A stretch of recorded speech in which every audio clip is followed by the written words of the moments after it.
Good afternoon. Thank you for joining us.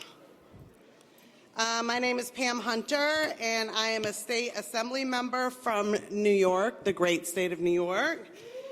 I am also the treasurer of NCOIL, and I'll be moderating this general session today. And we have a great panel of speakers. They are sitting to my left. To kick off our part one of our year-long series of general sessions dedicated to ESG public policy. This session will serve as an introduction to ESG with a substantive focus on environmental policy, the E part of ESG. Second session in July will focus on social elements, and the third and final session in November will explore governance issues. The series will bring together a wide range of experts to address the challenges and opportunities presented by all different types of ESG public policy. And I want to stress all different types of ESG public policy. We want to make sure the series is to be educational in nature, and we're going to hear about different types of policies so that we're aware of everything when we likely deal with these issues in our legislatures. In your binder, starting on page 106, and on the website and app, you'll see different types of ESG policy in states such as Connecticut, Texas, and Maine. And before we get started, I'd also like to stress the need for us to be respectful in our different perspectives we'll be hearing during this session. You all know I have the gavel, and I am not afraid to use it. All of us received a letter in our binders from NCOIL President Deborah Ferguson expressing our similar sentiments. So we're going to go ahead and get started. We have several people, and their bios are in your booklet, so I'm not going to go through all of them. And we're going to hear from them in this order. David Shin, who is the assistant professor at the Kelley School of Business at Indiana University. Marlo Oakes, the Utah State Treasurer. Travis Antonio, I apologize if I pronounced that wrong. He's an investment manager at the California Public Employees Retirement System. Jason Isaac, a former state representative from Texas and now director of Life Powered at the Texas Public Policy Foundation. Philip Ludvigsen, senior associate at First Environment Incorporated. Dave Snyder, VP and Counsel at the American Property Casualty Insurance Association.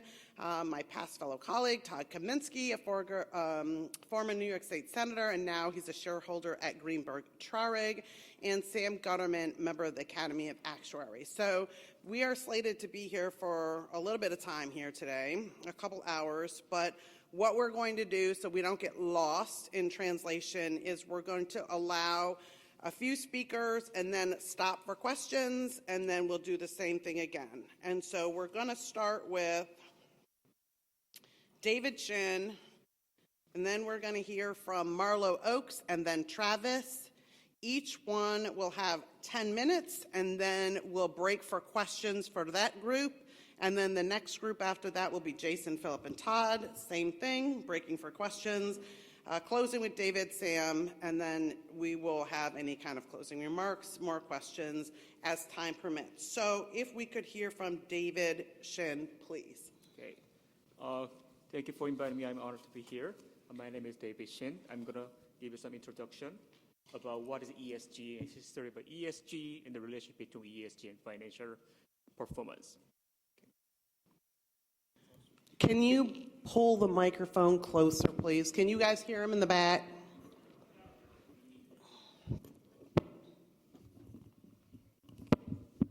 Can you hear me well? Okay, thank you very much. So, what is ESG? ESG stands for Environmental and Social Corporate Governance. One of the popular definitions of ESG by United Nations is ESG investing principle that incorporate ESG considerations into their analysis and portfolio decisions. But as you might notice, this definition is too broad. So one critical issue with ESG analysis is there is no agreement as to what ESG is. So According to from the inconsistent with definition, less consensus about the definition of ESG, we have also measurement issue. For example, a firm in a given year can be classified as ESG focused with one ESG rating data, but the same firm in the same year can be classified as non-ESG companies with different ESG ratings. So there's a low correlation across different ESG ratings. So definition and measurement issue are critical issues in ESG analysis. This issue arises because there are many different dimensions within the ESG. That's why in order to fully understand what ESG is, we need to fully understand what investors' motivations, what context behind this one. So one aspect of ESG is investors might invest in ESG activities because that leads to decrease in risk exposure. Another motivation behind ESG investing is it may create investment or growth opportunities that create shareholder firm value. Another motivation is that investors might be interested in social values.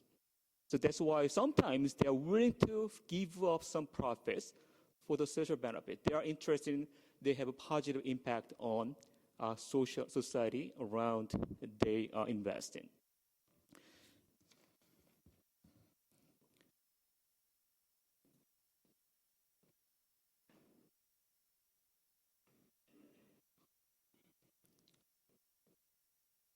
Okay.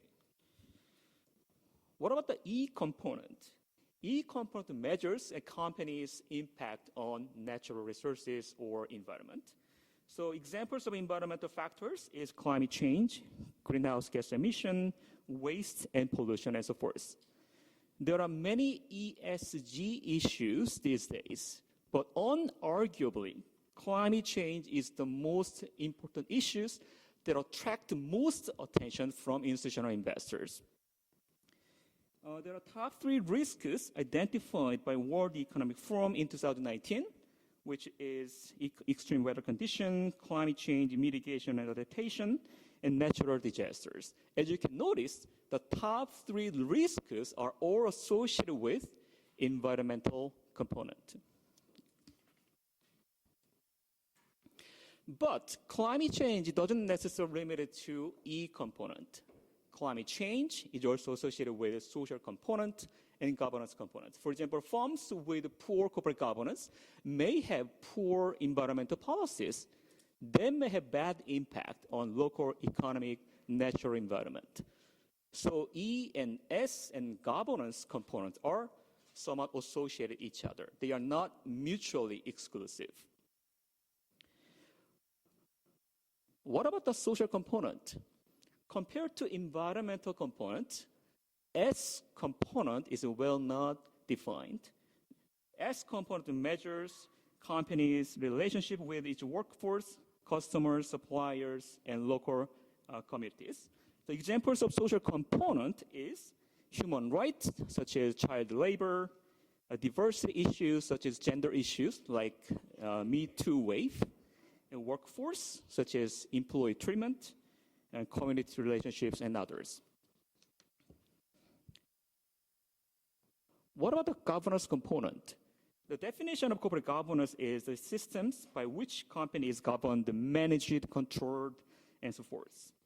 Compared to environmental and social component, corporate governance factors, corporate governance components are more traditional and has been extensively studied in academia. So examples of corporate governance, examples are board structure, executive pay, and shareholder corporate control right, and so forth. If the company doesn't have good corporate governance structure, it will be difficult to have also good environmental and social component. So corporate governance structure is sort of prerequisite for company to tackle environmental and social issues. Then where does modern ESG come from? The term ESG itself originates from 2004 UN report titled Who Cares Wins. The former Secretary General Kofi Annan invited CEOs at 55 world-leading financial institutions to better incorporate ESG factors into their investing analysis, and 20 institutions accepted. Since then, Big Bang happened in 2019 when U.S. Business Roundtable issued a statement on the purpose of corporations. It says, commit to lead their corporations for the benefit of all stakeholders, customers, employees, suppliers, communities, and shareholders. Media described this statement as a landmark moment in the business because firms, corporations shift from stakeholder orientation to stakeholder orientations. What do I mean by shareholder capitalism? Under the shareholder capitalism, firms' focus is maximize shareholder valuation. But under the stakeholder orientations, firms also care about the benefit of other stakeholders, such as employees, customers, and suppliers, as well as shareholders. So this is 2019, August, is one big bang happened, one of the landmark moments in business. Then, how do you measure a company's ESG performance? We rely on ESG ratings from different services, such as Sustainalytics, MSCI, reputation risk measures, etc. One critical issue in ESG rating is the divergence of ESG ratings, which means correlation across different ESG ratings is very low. If you look at the left-hand side, that is ESG rating, and right-hand side is credit rating from Moody's, Fitch, and S&P. But as you can see here, y-axis is examples of companies such as Amazon, Walmart, ExxonMobil, and zero means, if you look at the x-axis, zero means worst performance, 100 means best performance of ESG. As you can see here, there's a less correlation across different ESG ratings. So research evidence shows that correlation between different ESG ratings is less than 50%. But what about the credit rating? Correlation across different credit rating is 90% or higher. So low correlation between ESG rating is one critical issue.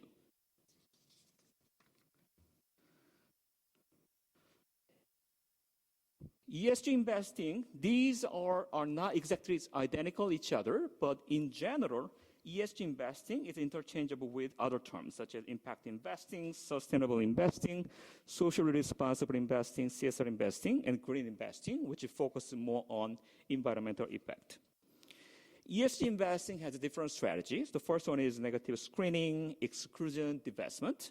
So under the first categories, companies don't invest in dirty companies or sell entire shares of companies with low ESG profile.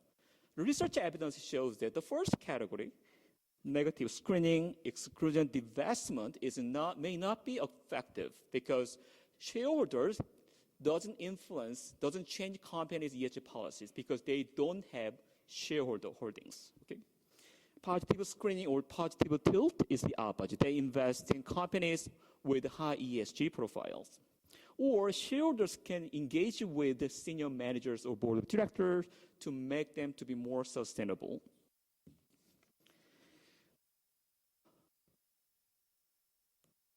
Okay.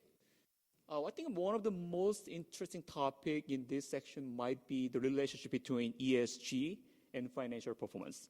So there is a review paper examining more than 2,000 studies for the sample period between 1970 and 2014.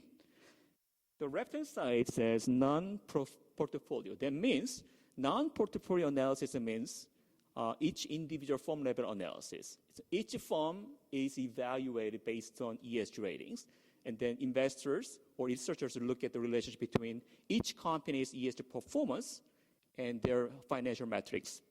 So what they found is that almost 60% of the study shows positive relationship between the two. So better ESG leads to greater performance. Less than 10% of the studies shows negative relationship between the two. Less than 20% shows neutral relationships. around 20% of study shows a mixed evidence. What about the portfolio level analysis? A portfolio level analysis means this analysis is more consistent with the perspective of investors managing portfolio, collection of asset. So portfolio level analysis includes ESG funds as well. So what we found is that only 50% of the study shows positive relationship between ESG and financial metrics. And also, roughly, give me 1 second. More than 10% of studies shows negative relationships. The rest shows mixed or neutral evidence. So there is no difference between positive result and negative result. So stylized fact number 1 in ESG evidence is that at the firm level analysis, we have positive relationship between ESG profile and financial performance. Stylized number 2 is at the portfolio level analysis, ESG investing is not different from non-ESG investing in terms of financial metrics, financial performance. 1 minute, please. Okay, thank you.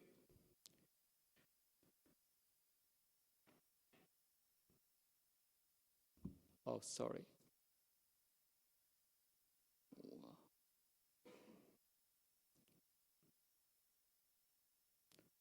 Okay, there is another recent paper showing the similar evidence.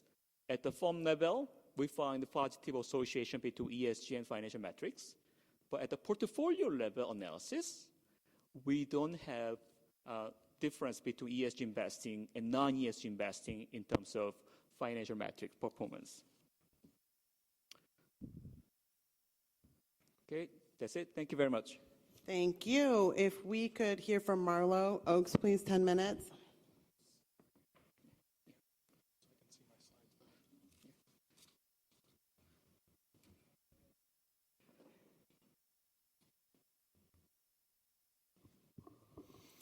Thank you. Can you hear me okay?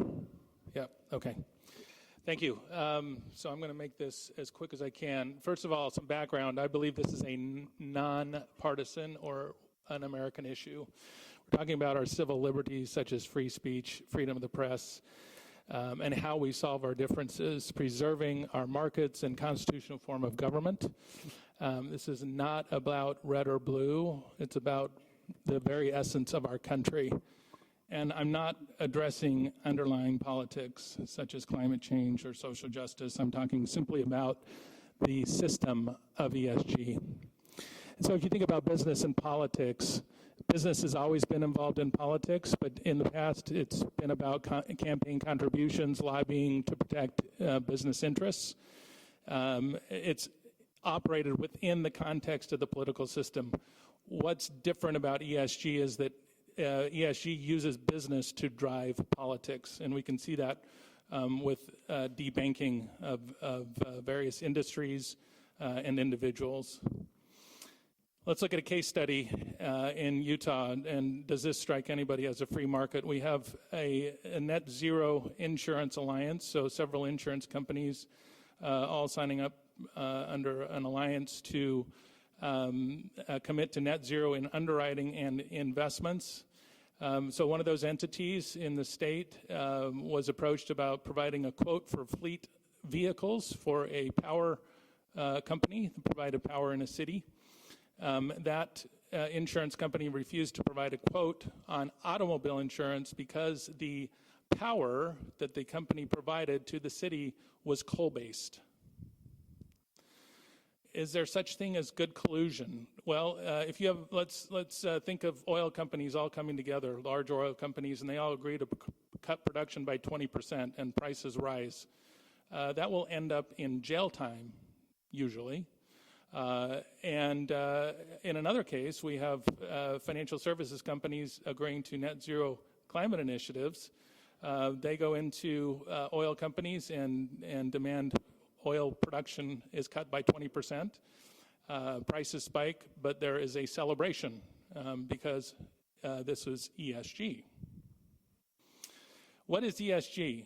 environmental social governance. It's really pushing societal issues such as climate change, inequalities, injustices through our capital markets. And it has a political agenda.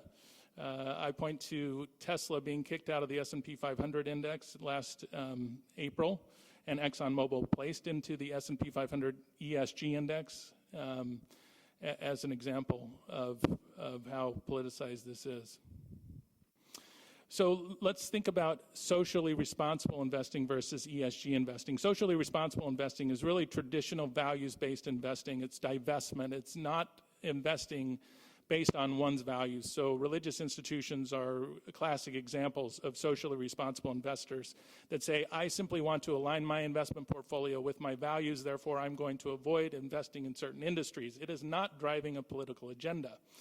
ESG has an agenda that is coercive and it is enforced with power, the power of money. You have centralized power through collusion, utilizing other people's money, and it's outcomes-based governance. So if you think about outcomes-based governance, we have experts that have determined what the problems are in society and the outcomes that are desired. And in order to drive those outcomes, you have to silence dissent. So it's an attack on misinformation and disinformation.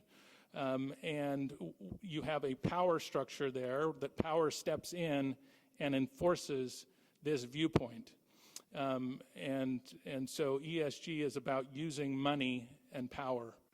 An example of trying to shut down dissent is 97% of scientists agree. That phrase itself is an attempt to silence alternative viewpoints. ESG cannot succeed in capitalism. Why? And this is from the 2004 report that was referred to earlier. Only if all actors contribute to the solution of pushing this agenda will real change take place. At the bottom there, it's hard to read, but Barack Obama back in 2016 said the capitalist system is the greatest generator of wealth in human history. This is again from this report from the UN. This was several financial services companies that were brought together by the UN. And why was it financial services? Because that is the allocation of capital. That's the power in our economic system. And if you can get all actors to adopt the same viewpoint, you no longer have a market. Importantly, ESG expropriates others' money. So, for example, this is BlackRock, Megan Muldoon, head of ESG. BlackRock back in, I think it was 2021. 2021 had 4.4% of assets that were ESG or sustainability assets, but they defined ESG risk and climate risk as investment risk. Therefore, we can use all of the assets that we oversee to drive this agenda. So the real problems, people will say, well, can't people just move their money? Well, no, because people often don't know or can't move their retirement money. So if you have a defined benefit pension plan, you have fiduciaries that are overseeing that. You're a beneficiary. You don't have the ability to decide which managers to use. Same thing with a 401k participant. The only choice I have as a 401k participant is within the plan itself. If the investment managers have defined ESG risk as investment risk, I don't have a choice. My money will be used to drive this agenda. And so performance will suffer.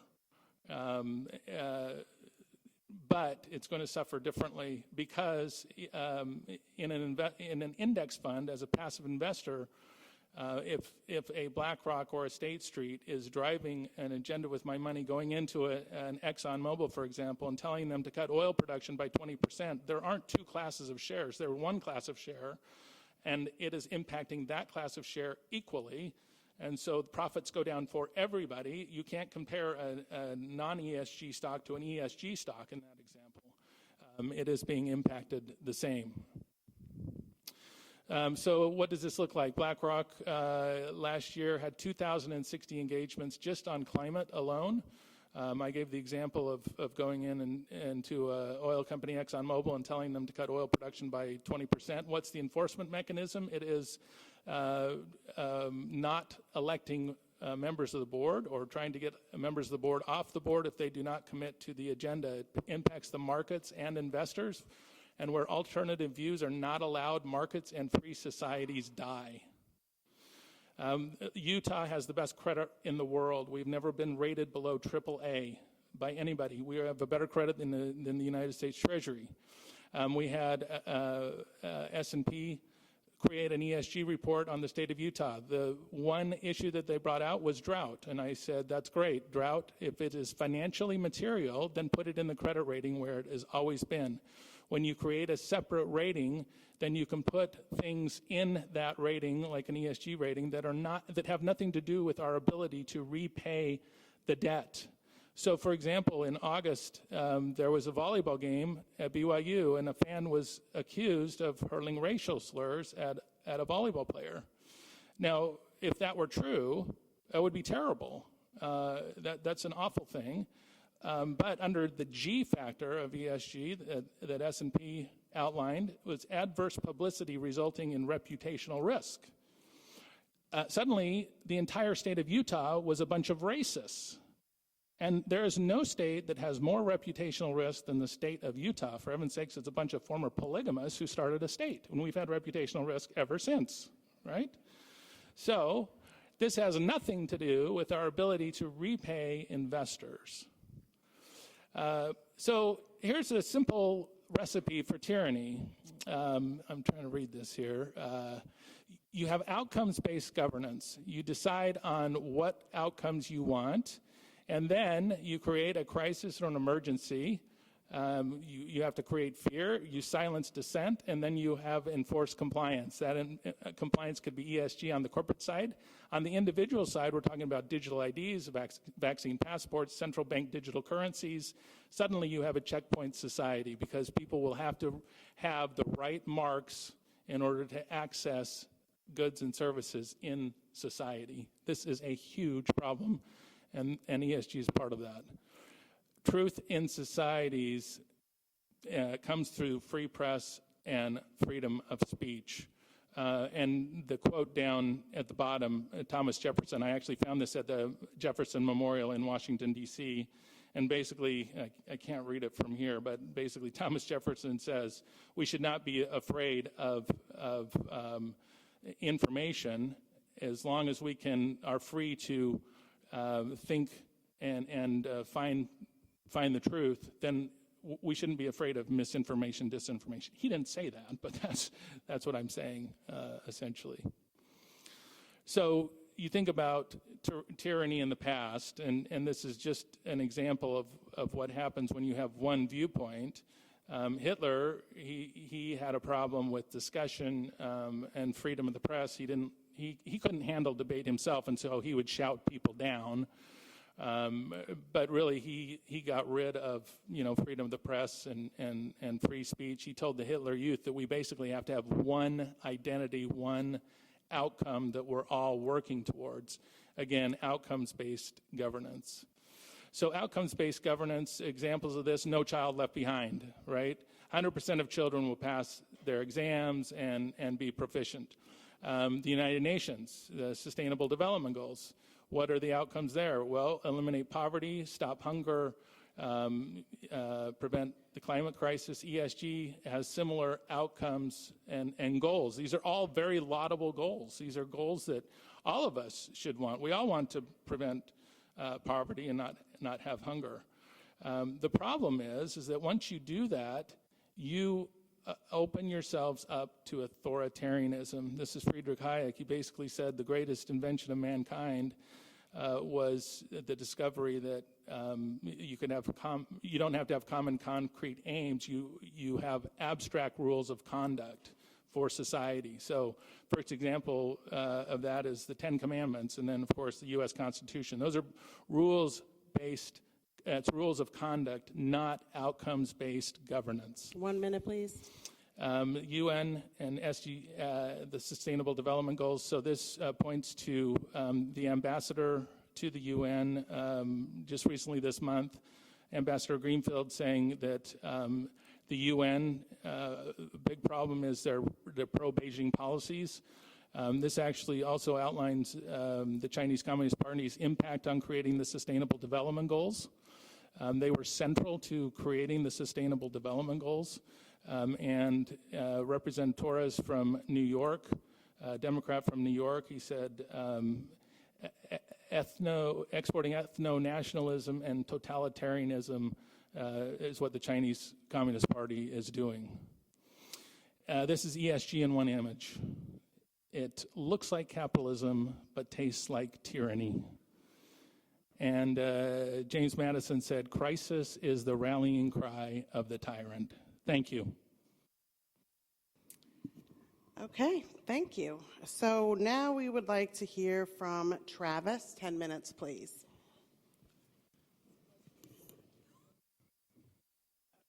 And just, I see some folks taking pictures of the slides, which is fine. But is it in the app? On the app and website, actually all the slide deck is there for you to peruse. All right, great. Travis Antoniano, investment manager for CalPERS. CalPERS is the nation's largest, won't have any slides today, so I'll be able to just speak, but CalPERS is the nation's largest public pension system, about $450 billion of assets under management. We represent about 2 million people, members, and retirees across the state. And my role at CalPERS is as an investment manager to be able to look at sustainable investing, be able to consider certain sustainable investment characteristics. Some of those characteristics might be labeled as ESG. It's not necessarily the label that I use from a day-to-day perspective, but it is something that commonly other investors might use or classify. In my capacity, I work across the total fund and also with various other investment managers, investment directors, and investment staff to be able to consider certain characteristics that could be financially material and could have some type of material benefit or repercussion or risk that should be factored into the investment management process. So this is everything from the public equity type of funds all the way to private equity, real estate, and across various other factors, including certain things that could be transition risk or physical risk on the climate side, all the way over to more governance or corporate governance type of risks that were much more common many decades ago and have still considered largely in the public markets. So you've already heard of two different definitions of what ESG is, so I thought might as well hear a third. And I can guarantee you we're not going to be on the same page leaving this room, but perhaps we'll be able to explore the perspectives of each other and be able to have an understanding of where we might actually be a lot closer than we actually we might actually be a lot closer leaving the room than we came in. So that's at least perhaps an ideal goal, lofty goal. From CalPERS' perspective, ESG is really just an additional lens to assess risk and opportunities. That's it, risk and opportunities. We've all considered risk and opportunities. We consider risk and opportunities throughout every single day in our own personal lives and across our different businesses that we may be associated with, and we do so as well at CalPERS from investment staff within the investments that we manage. But this does not mean that we consider any and everything. In fact, it's quite the opposite. We say no to a lot more things than we say yes to as far as our considerations. And ultimately, we consider what we deem is financial material risk and opportunities. Now, there's a variety of different frameworks out there, including SASB, Sustainable Accounting Standards Boards, and other frameworks as well, that deem what financial materiality may or may not be for a given industry or sector. But in reality, that's just a framework to be able to reference. But ultimately, as investors and as individuals, you have to be able to have discretion across different assets, not from a pure sector base, but ultimately for an individual company perspective, based upon the timeline in which you're actually investing in. So it's much, much more nuanced than perhaps just some type of broad stroke that many might apply to. So going back to this financial materiality type of aspect, This is something that we think is vital because everything that we do, whether it be related to just investing or whether it be related to ESG, always goes back to our mission to be able to actually provide the best returns possible in order to be able to pay our beneficiaries and our members. And so similarly to the last speaker, I think when we talk about outcomes, that is absolutely the number one outcome that we are focusing on. Every single thing that we do is completely focused on the financial outcome, the long-term financial returns for our members. We are not doing or taking actions just because it has some type of certain non-financial type of benefit. It absolutely has to come back to the financial return perspective of our assets. So I think sometimes in conversations, when I talk about financial materiality, certain people might come back and say, well, why is it considered financially immaterial now? And, what has changed and why wasn't it considered financially immaterial beforehand? And, what has actually been the difference? And I think in certain cases, and I will speak a little bit more broadly here, but certain things have become more financial material over time based upon policy changes or market dynamics. So certain things are worth more now than they were worth beforehand, and so therefore certain things should be considered differently than perhaps they were beforehand. And likewise, certain policy aspects have changed the value of certain things. So these are certain characteristics that have changed what is financial material now compared to what was financial material beforehand. Additionally, another thing that I see commonly is that we didn't necessarily always have the data that we have today. And likewise, some of the data that we have today is not the same amount of data or the same accuracy of data that we will have tomorrow. Things will change. And the financial materiality of said assets will change as well. So CalPERS sustainable investing approach, key sustainable investing approach. I didn't say ESG approach, but I think we use the framework or the view of sustainable investing because we view it as a little bit more of a broader type of aspect. Unfortunately, I think ESG has kind of taken this type of viewpoint that's political, that's looked at from one side of the aisle or the other, where really we're looking at more from a perspective of what's ultimately in the best efforts for our members, going back to paying our beneficiaries, and ultimately the mission that we have at hand. Well, there's really 4 or 5 different key pillars that we participate in for our sustainable investing type of approach. And that's advocacy, engagement, partnerships, integration, and investment. And I'll go through a little bit of each one of those. On the advocacy side, this could be anything from looking at legislation or regulation that could be affecting our total fund, or it could be affecting individual companies within our fund. It could be on the public markets, could be real estate, could be on the private markets, could be things that we do either from a direct type of investment approach, or it could be things that we invest in through a fund as well, or through a traditional GP-LP type of relationship.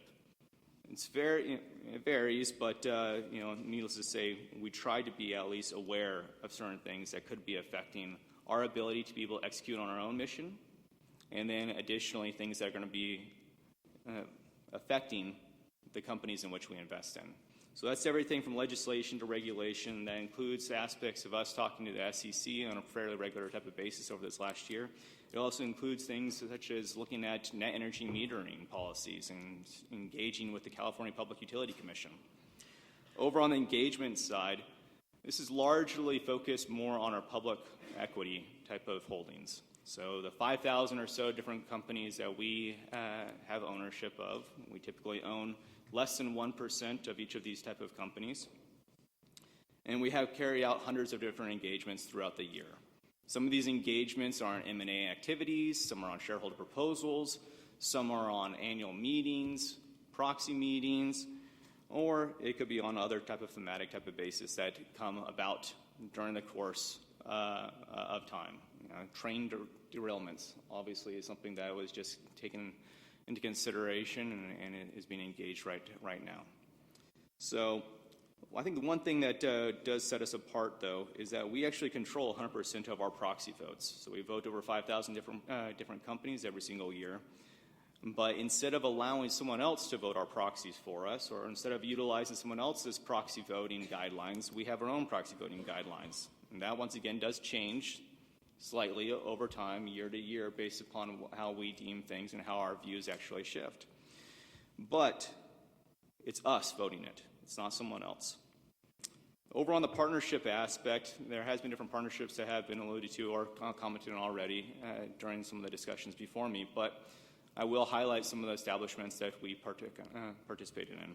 Climate Action 100 Plus is one of those. We do not view this as collusion at all. We don't view this as acting as a group. What we do is view this as an educational type of source for us and others to be able to learn from each other on different activities that we can do individually or through discussions to be able to actually provide some type of movement towards decarbonization, and to do so in a way that is actually financially accretive to the companies in which we also invest in. So Climate Action 100 Plus is about 700 different investors, representing about $68 trillion of assets under management, engaging about 165 of the largest carbon emitters globally. Some of the other partnerships that we've established as well would be ESG Data Convergence Initiative. This is an initiative that we established back in last year. This was CalPERS joined together by Carlyle, a private equity firm. And what the frustrating part was is that we didn't have a good grasp of any type of information, data. You can call it ESG data, or you could just call it information related to renewable energy, information related to carbon emissions, information related to diversity, information related to governance type of practices. We didn't have a standardized type of approach of understanding what type of information is actually available at the underlying portfolio companies in which our funds invest in. And that was a problem, and it was a difficult one to be able to resolve. But through the work with Carlyle and through the work with many other private equity firms, we've had about 200 GPs, general partners and limited partners, join together to be able to back this type of initiative to say, okay, at least we all, no matter what side of the aisle we're on or what our own views are, we can all agree on these type of 6 core metrics are important. And these 6 core metrics are at least a baseline to be able to build out slowly over time. But these type of metrics will then be reported on by the 2,000 plus portfolio companies that are owned through the different various funds from the 200 plus GPs and LPs. And lastly, I will discuss more on the integration and investment type of aspect. Now, I can go through a list of different green or sustainability-related type of investments and the dollars that we have, but instead, I'll save that and say that that information is all available on our Task Force on Climate-Related Financial Disclosure. It's a mouthful type of report that talks about a lot of our different climate-related investments. And there's about 60 pages that go into quite detail on that I write on every year, every 3 years. But instead, I think what's sometimes a little bit more interesting is talking about integration. Because integration is a word that's used broadly by most institutional investment managers, but the scope of it, what it really means is slightly different things depending on who you're actually asking. And I think the other aspect that unfortunately is not necessarily always discussed when it comes to integration is how it's tied more to financial value or financial creation or value creation. Those type of aspects is really where the focus on 1 minute, ESG please. should really be. So a couple of those type of aspects would really be focused more on the CapEx, OpEx type of investments that are being made by the underlying portfolio companies and how they may be related to ESG characteristics, but they serve as a catalyst to be able to actually drive financial creation. A couple of those examples might be on methane emissions. Methane emissions is something that I'm sure many of us have heard about, and the ramifications of methane emissions related to carbon emissions and the global warming effect of methane emissions being much, much larger based upon a shorter time period than carbon emissions. But how does this actually relate to being able to provide financial value to a company? Well, it comes down to providing a comprehensive leak detection and repair type of strategy. This is something to be able to understand, use flare cameras, use other type of sources and digital sensors to be able to understand, are there leaks actually happening? How big are the leaks? Where can we actually repair those type of leaks? And also, what type of CapEx can we actually do that has favorable payback periods? We don't want that product to be escaping in the environment. One, obviously because of emissions, but also because it's losing product. It's losing money for all of us as investors. So if we can be able to invest certain aspects into these type of projects, these leak detection and repair type of strategies to be able to keep more of our product as investors in those pipelines, in those storage units, and that's ultimately benefits everyone, and it also benefits the environment as well. And the aspect that's also important related to that is that the payback period of many of these different leak detection and repair type of strategies is very, very favorable. You're talking about 1, 3, 5-year type of payback period. So this far exceeds the cost of capital of many of these type of oil and gas type of companies. So it's not an environmental type of initiative. It's a financial initiative. It's a financial value creation type of initiative. And it's something that makes sense no matter what side of the aisle you're on. So there's plenty of other examples like that, but it's something that I would encourage other institutional investors to also stress when they're developing any type of narrative around their own sustainable investing type of strategies. Thank you. Thank you. Okay, so we are going to go into the question period so that we don't lump them all into the end. So if you have a question, if you could raise your hand, and we'll start taking down names. And then we're not going to spend a whole long time with questions because we have the next group and we're going to ask questions as well. So I'd like to talk about process just a little bit because I would say Joe constituent has no idea what we're talking about right now relative to ESG. They've probably not even heard that acronym before. And so just at the ground level, can someone tell me who gives the rating? Is there a company that one goes to say, give me an ESG rating, look at my company and give me a number? Is it a number? Is there an algorithm, a matrix? Is there a checklist that says you got these 10 things, you get an A, you get a B if you don't? I'd like to know, and to what end, I guess, is this looking at the mission of your organization versus the global outlook? I understand where this came from. We saw UN, the conversation. But I'm just, from a process perspective, how does one of those hundreds of people sitting out there right now say, I represent X insurance company, I want to get an ESG rating? How does that work? Can someone answer that for the people who just presented? For the sake of time, I'll go really quickly. So I don't put too much weight on these ratings. What is a score? What is an 89? What is a 69? What does a 85 actually mean? If you're actually doing fundamental analysis, bottoms-up type of analysis, looking at that individual company related to its peers, doing some type of DCF type of modeling or LBO, are you just going to be relying on a score? No, you're actually going to be looking at the cash flows of the business and what type of risk and opportunities actually are related to that business, and then projecting through a modeling type of approach how those cash flows could be affected over time. That's what we do. That's what any type of adequate fundamental analysis actually includes. It doesn't include just a rating. And the ratings could still be used, but they should not be used period as like that's the end of it. That's, if anything, you put any weight on the ratings, it should just be the very, very, a beginning of it. And additionally, if you are using ratings, you should use multiple ratings because the correlation from one rating agency to another is not very strong, and I'm sure the professor can speak a little bit more to that. Less than 50%. Less than 50%, 0.5, yeah, 0.5. You typically don't make investment decisions based upon correlations of less than 50%. Okay, and who is the rating company? Yeah, so you have ratings firms like S&P, Moody's, Fitch on the debt side. And then you have on the equity side, MSCI, Morningstar, those kinds of firms that have these sorts of ratings. And it's based on some sort of algorithm or methodology? Yeah, they all have their own methodology. Okay. If I had one more thing, there are two types of ESG ratings. One is based on a company's self-reporting documents.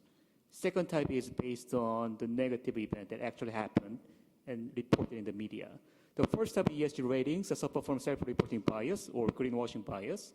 But second type of ESG rating is relatively free from such biases. Okay. All right, we have a few questions, then we're going to get to our next group. So in this order, please, can I hear from Senator Hackett, Representative Bennett, and Senator Diaz, please? Then we're going to go to our next group. Thank you, Madam Chairperson, and Pam, you do great. I just have a question, Ashley, David, or Travis. Why is it the largest investment firm, mutual fund company in the world has done tremendous studies, and we got this printout from the CEO of Vanguard, who says he can take any period of time and the non-ESG companies always outperform. I'm an investment advisor. Somebody wants an ESG, I'm fine, we'll find funds for them, et cetera. But I tell them, you're probably not going to do. The other thing I say is, as a state senator and chairman, we help new companies get started. They're most always green companies. And I believe that's good, but I don't believe it should be there forever. So my question to you guys, especially you, Travis, how can you analyze it when you're totally anti the largest investment who probably invests 2,000 times what you invest? Explain to the audience that how you could have a more friendly ESG type of philosophy. Sure, a couple things to unwind there. One goes back to the methodology. There's no type of standardized definition or methodology for ESG. So when you're talking about the Vanguard CEO speaking about some type of index type of product, that's one index product. It could also hold true for other index type of products, but your results are going to vary depending on the individual index type of product and the ESG methodology that they actually utilize. But let's say, for an example, let's take MSCI All Country World Index fossil free versus non-fossil free. And I speak about this one specifically because we, as CalPERS, are being hit by legislation that would cause us to divest about $9+ billion of fossil fuels. We do not believe in divestment. We do not think anything that limits our investment universe is appropriate. We think instead to be able to actually have bottoms-up type of analysis and allow investment professionals to make the investment decisions is the most instructful and best possible choice for investment members and beneficiaries. When you look at the time periods, you can cherry pick data pretty easily. So if you look at it over the last couple of years, fossil fuels have obviously outperformed the broad market index. If you look at it from a 5-year type of standpoint on an annualized basis, it's a little bit more mixed, more neutral. If you look at it from a 5 to 13-year type of basis, then non-fossil fuel investments have perhaps outperformed. Representative Bennett?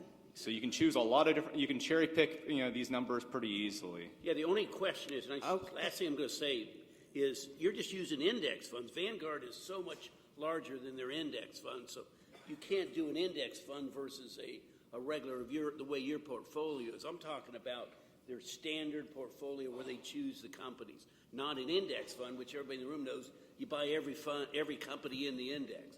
So that's a lot difference of an analysis. Senator Diaz? Thank you, and thank you for all of the presenters today. I was talking with my niece who just got out of college, and we were talking about shareholder versus stakeholder capitalism. And I was asking her what she thought the responsibility was, and she was speaking specifically to the environment. And while I understand that, that's the responsibility, particularly for insurance, is purely fiduciary, otherwise rates go up. And if we're not looking at it from that perspective, we have major issues because we don't have individuals that we can ask, how do you want your money invested? And so I have major concerns when we're going through and we're talking about ESG and shareholder versus stakeholder capitalism, where we're not actually looking to hold the fiduciaries responsible with this huge amount of money. So I'm curious, as a group, has anybody sat down and figured out how much money insurance as a whole has invested right now globally, and what that looks like when we start using ESG ratings to force investment to go elsewhere?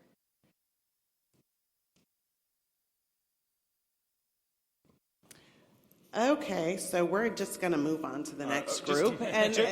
Just a quick comment on that. Right. I don't have an No, we exa- have somebody who can speak to that in our next group here. So we'll hold on to your question, okay? And then hopefully one of the next three people may be able to answer your question. And then if it's not answered, we're going to come back to it at the end, okay? To make sure. Thank you. Thank you very much, Senator. Okay. We're going to hear in this order Jason Isaac, Philip Ludvigson, and Todd Kaminsky. Thank you. Great. How much time do I have? All right. Jason Isaac, I'm the director of Life Powered. We're a national initiative to raise America's energy IQ. That's our short mission statement. The longer one is to make the connection between access to affordable, reliable energy and human flourishing. And this issue of ESG being weaponized against American energy producers was brought to me really in late 2019 after I had served 4 terms in the legislature and energy producers were telling me they were losing access to capital and chalking it up to ESG. They simply produce oil and gas, and banks were no longer making funds available to them for investment, which was having a negative impact on the cost of energy, something that we're all too familiar with at this point in time. So we began really extensive research into this weaponization of ESG, which is something I commonly refer to as the China ESG agenda now, because we're seeing direct attacks on American energy producers to the benefit of Chinese companies. When you have Chinese companies that are getting higher ESG ratings than companies in the United States that merely just own royalties, or in this particular case, you've got FTX. That was a great investment, sarcasm, with a higher ESG rating who had zero governance, and their governance scores were better than Exxon Mobil. This is ESG. I think this is probably why Elon Musk, who I think has probably been one of the biggest beneficiaries of ESG financially, has called ESG a scam. We did extensive research on this, again, finding these Chinese companies that use slave labor to produce their products. The China Energy Coal Company, which utilizes, maintains, builds, and operates coal-fired power plants in China, has higher ESG ratings than American companies that just own mineral rights.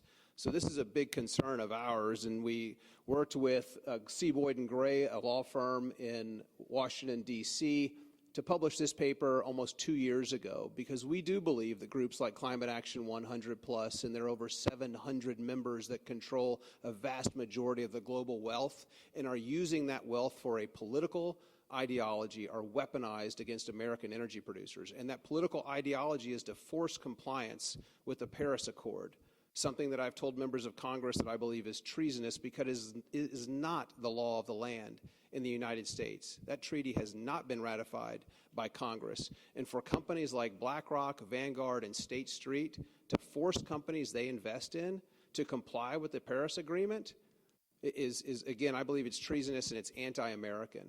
And by the way, when you look at the actual science, the numbers that the UN Intergovernmental Panel on Climate Change published, that if every single signatory of the Paris Accord, including China, India, and the United States, met their terms by 2050 of net zero, the temperature differential by 2100 is less than 0.17 degrees cooler.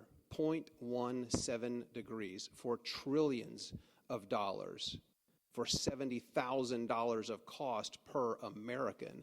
That's a cost too high, and the benefit, I don't believe that 0.17 degrees is a benefit.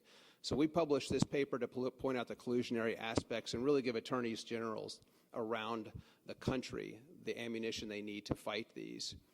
It does harm consumers and investors. You look at Alaska oil production, it's a 20-year low. Who doesn't like that? Alaska. What's Alaska having to do? They're having to fund their own oil and gas exploration. One of the poorest states in the country is having to fund its own oil and gas exploration. Energy costs have risen 35%, and then even the Energy Administration, IEA, predicts that the cost estimates of net zero by 2050, 5 million jobs. Interestingly enough, most of those jobs are in what the people refer to as environmental justice communities. But look who's been hurt the hardest. It's the cost of energy by the ESG movement.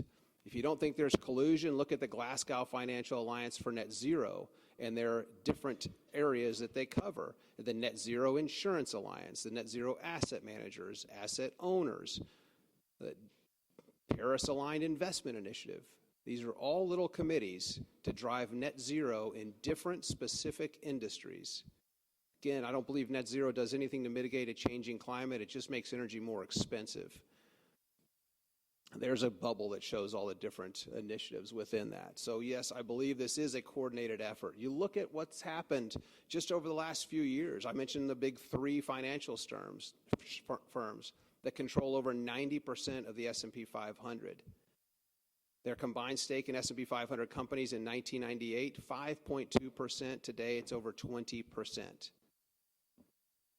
It's incredible, the influence that these big three financial institutions have. And as Larry Fink loves to boast on Mad Money with Jim Cramer, he's using other people's money. You look at the engagement meetings that BlackRock has had, their number one subject matter was climate.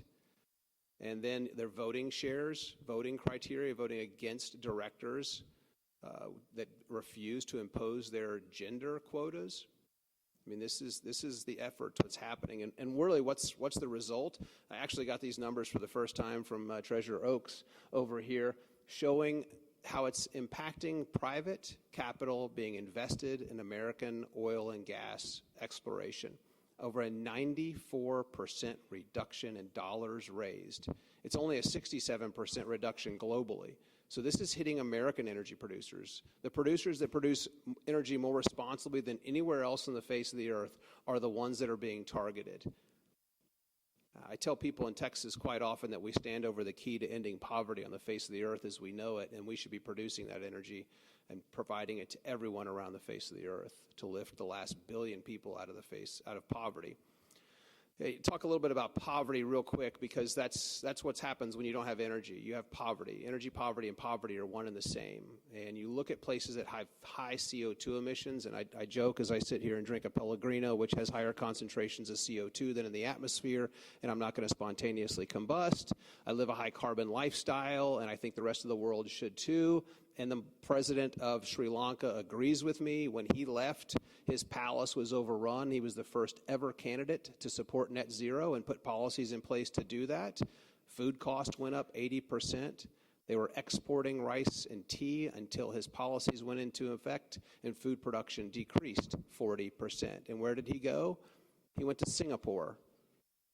The highest per capita emissions of CO2 on the face of the earth, one of the wealthiest places on the planet. He didn't go to Malawi. Malawi's at net zero. I think that's where he should have been. If you're advocating for net zero, I think you should go live in Malawi and try it out. They're having a cholera outbreak right now because they don't have access to affordable, reliable energy.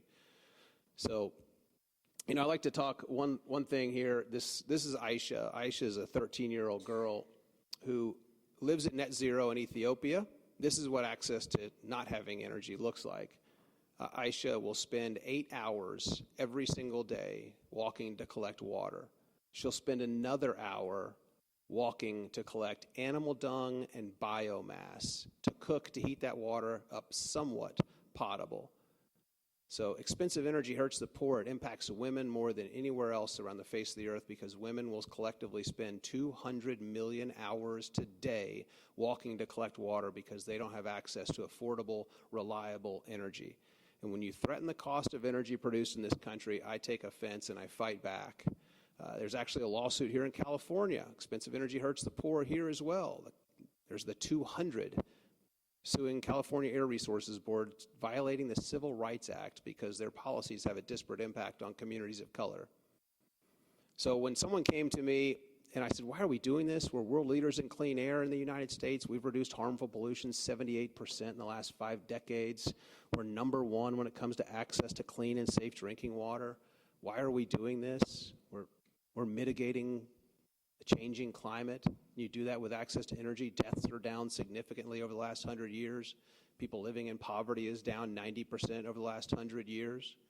It's like, why are we doing this? And so when it was brought to my attention, I crafted the first stab of a draft of a bill that ultimately became law in Texas in 2021 that says if you're going to boycott, divest, or sanction fossil fuels outside of an ordinary business purpose, then you're no longer welcome to do business with the state of Texas.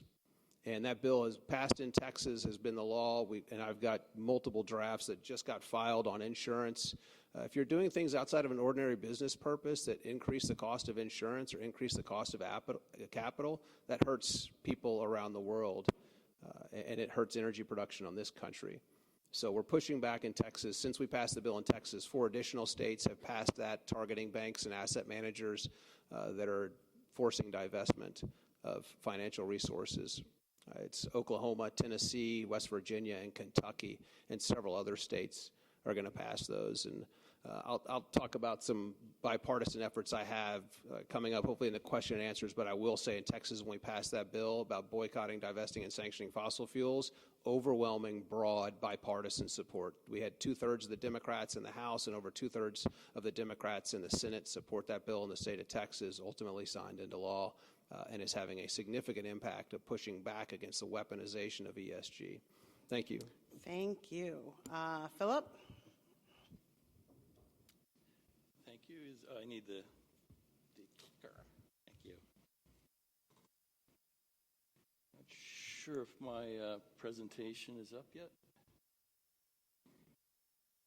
Let me just say it's an honor to be here today. When Will first asked me to come, I think he had heard my presentation to the Insurance Council of Texas. I also I was on a panel for a large legal firm on the East Coast talking about ESG and insurance. And that's what I want to focus on is insurance, ESG, and legislation, and unintended consequences. And we'll talk a little bit about processes as well. I'm kind of a nerd. I'm glad Professor Shin went through a lot of the definitions, and everyone's given a definition, so I'm going to be skipping over that part of my presentation. Just really quickly, I do have a background in insurance. I spent 12 years working for American Reinsurance, now part of the Munich Reinsurance Group.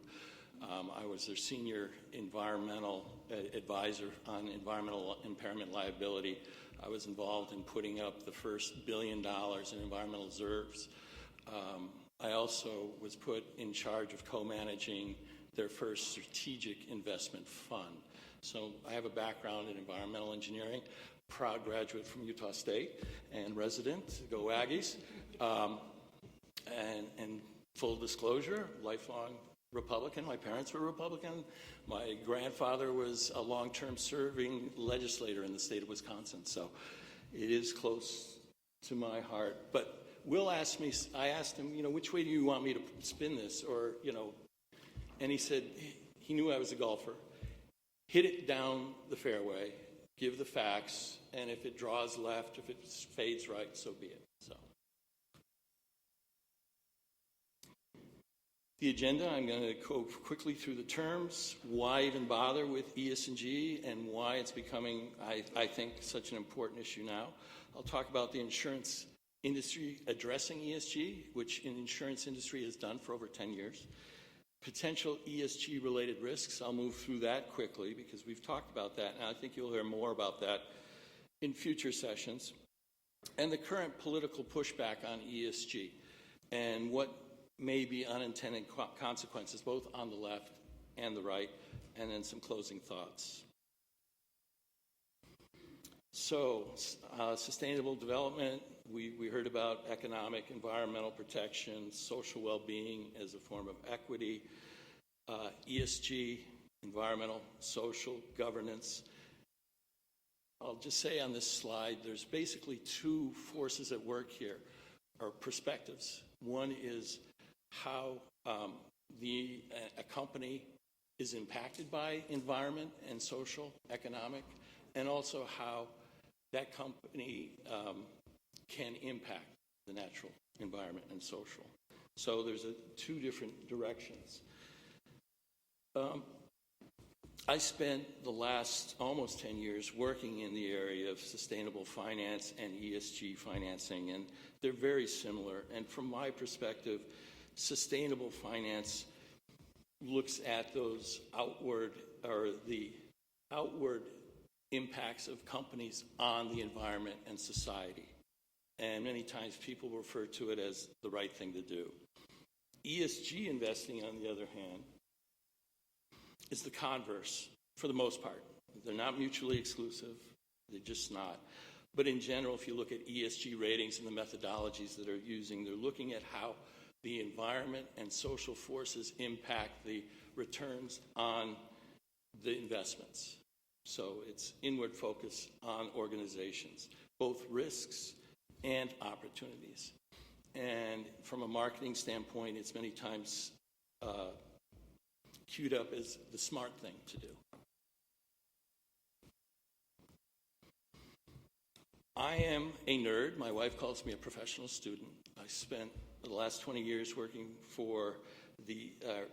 with, I should say, it's all voluntary, the International Organizations for Standardization, ISO. This is not the ISO that the insurance people are familiar with, in the ISO forms. This is the international. If you're old enough, you'll remember the 35 millimeter film, ISO 200, ISO 400. That's an ISO standard. There's probably 1,000 ISO standards that go into your smartphone. Believe it or not, ISO has over 400 standards that refer to environmental, social, and governance. The challenge is it's all a bunch of bits. They don't really, because there is no significant definition or unifying. So there's all these bits out there. Why that's important is because when these ESG issues go to court, and they will, the court looks at standard practice, they look at international standards as it relates to principles, guidance, and requirements.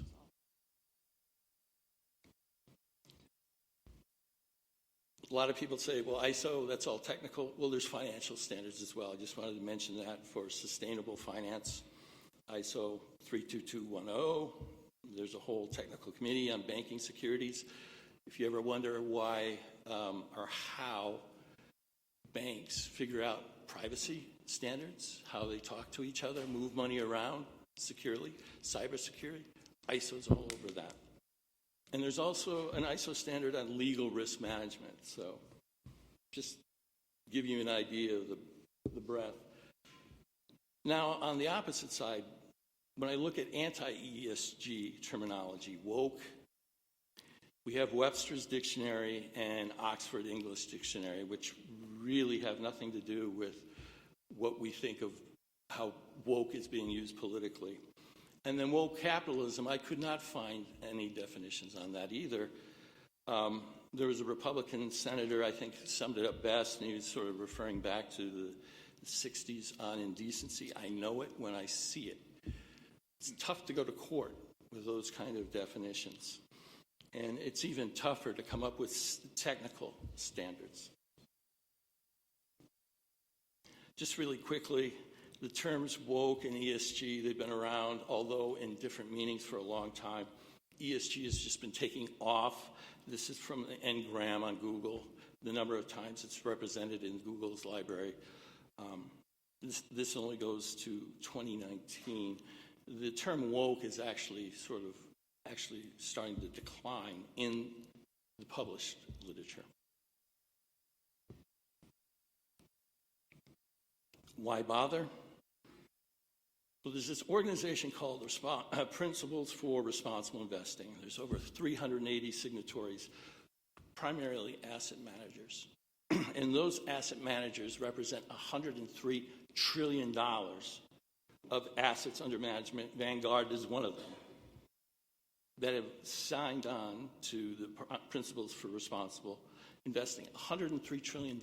That's 90% of the world's capital. That is major. That gets countries' attention. And I understand why people would be concerned about weaponizing that. So I get it.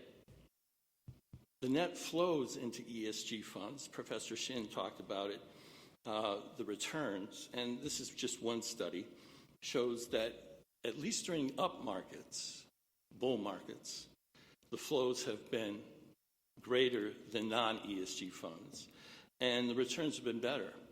I think he also mentioned that it's basically neutral for the most part, because during bear funds, ESG funds typically do worse.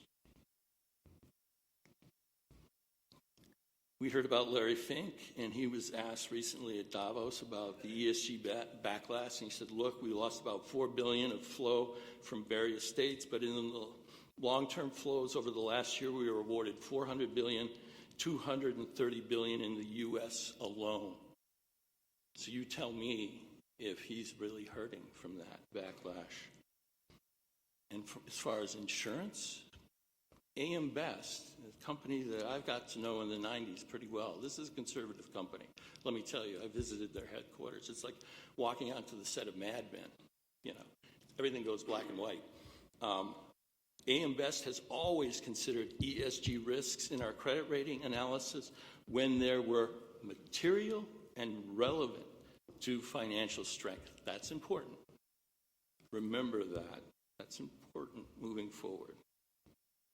This is just a quick diagram that shows over the last 10 years the inflow into ESG has far outweighed non-ESG funds. You have to advance the slides. Sorry. Those were the quotes from Larry Fink and AM Best. We have you for another 2 minutes. I need you Okay. to move it along, please. All right. Concepts, and this is the good part, you know. Principles for responsible investing have been around for 10 years. About 25% of the world's insurance companies have signed on to this. 3 of the principles include ESG, including working with regulators and legislators. Global insurers address ESG. This is from a CEO survey from PwC. 85% of global. I'm sorry. Okay. These are the principles of ESG. These materials will hopefully be made available. Here's the result from a survey done by Moody Analytics of senior global management. The number one concern for an insurance company is reputational risk, followed by risk management. Moving on to underwriting, ESG risks and claims, over 75%. ESG risks and premiums are 64% of the concerns of working it into their underwriting workflow. ESG credit ratings. Moody's says ESG is going to have a major impact over the next year. Every single rating company considers some part, albeit small, ESG in their financial credit ratings. That includes AM Best, Moody's, S&P, Fitch, and FICO. Imagine an insurance world where you're precluded from doing credit score underwriting because there's an ESG component in any one of these, especially FICO. What would that do to auto? I mean, practically everything would become a surplus line.